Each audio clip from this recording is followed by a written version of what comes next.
What's up, you friggin' geniuses? So in this video, I'm going to teach you how to use the subtraction property of equality for fractions. So let's start with this first example right here.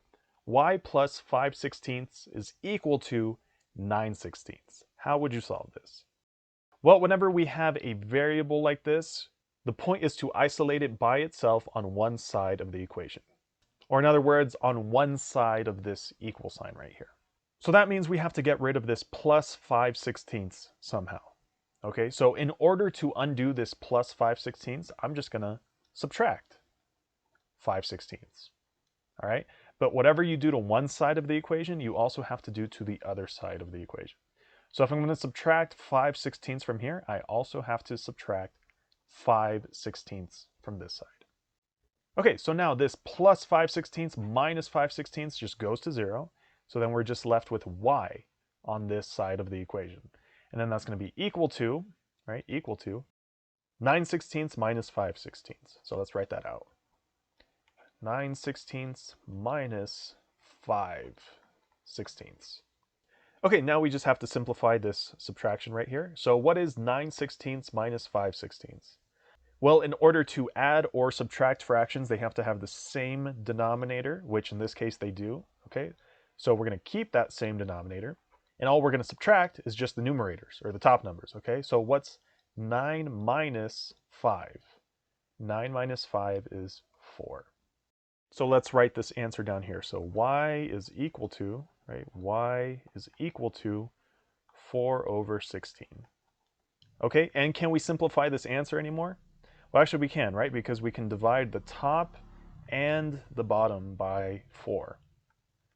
Okay, so what's 4 divided by 4? That's 1.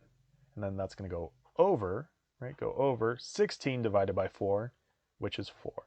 Okay, so y is equal to 1/4. So that would be your answer. Boom. All right, let's try a couple more.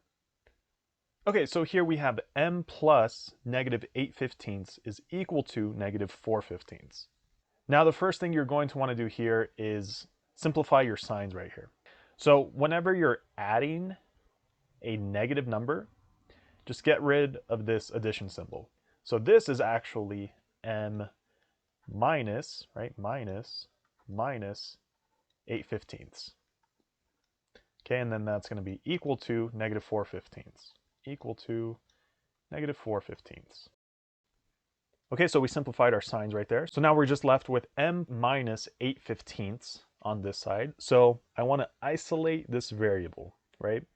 So I need to get rid of this minus 8/15. So in order to do that, I'm going to add 8/15. And what you do to one side, you do to the other. Okay, so we'll add 8/15 on this side also.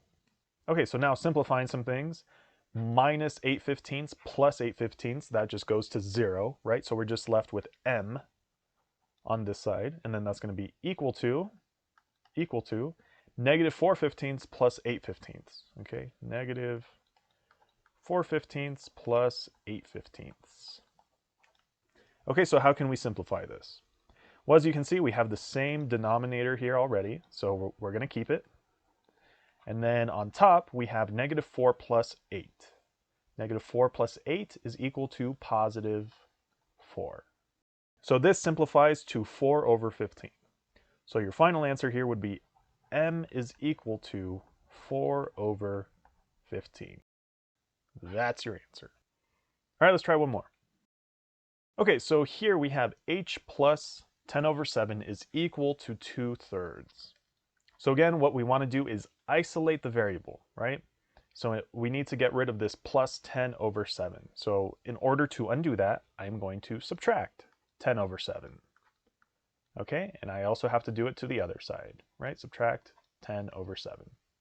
And what you do to one side, you do to the other. So we're going to subtract 10/7 from this side also. Okay, now this plus 10/7 and this minus 10/7 cancel out and just go to 0. So we're just left with h on this side. Okay, and then that's equal to 2/3 minus 10/7.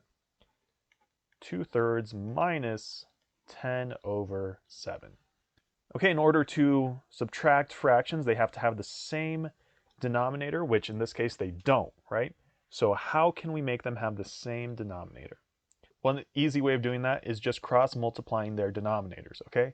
So I'm going to multiply this denominator with this fraction over here, and I'm going to multiply this denominator with this fraction over here.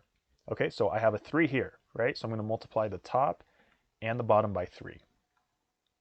And then I have a 7 here, so I'm going to multiply the top and the bottom by 7. Okay, so now all we have to do is simplify. Okay, so let's simplify this one first. So on top we have 7 times 2, which is 14, and then that's going to go over 7 times 3, which is 21. Now, this fraction over here. On top we have 10 times 3, which is 30, and then on the bottom we have 7 times 3, which is 21. And then remember, we're subtracting here, right? We're subtracting. Okay, and I'll also bring down the rest of my equation, this h is equal to part. So h is equal to this subtraction problem right here. So now, as you can see, we have the same denominator on both sides, right? 21. So now we can subtract these.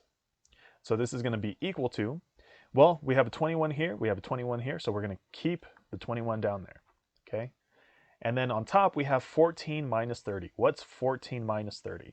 That's equal to negative 16.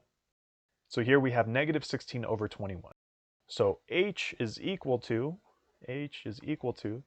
negative 16 over 21. And there's your answer, boys and girls. All right, guys, so that's how you use the subtraction property of equality for fractions. I hope the video was helpful. If it was, definitely leave a thumbs up down below. It's always appreciated. And if you still have any questions, leave them in the comment section below, and I'll do my best to try and help you out. Also, there's a playlist attached at the end of the video, so if there's any other topics you need help with, definitely check those out, and I'll see you there.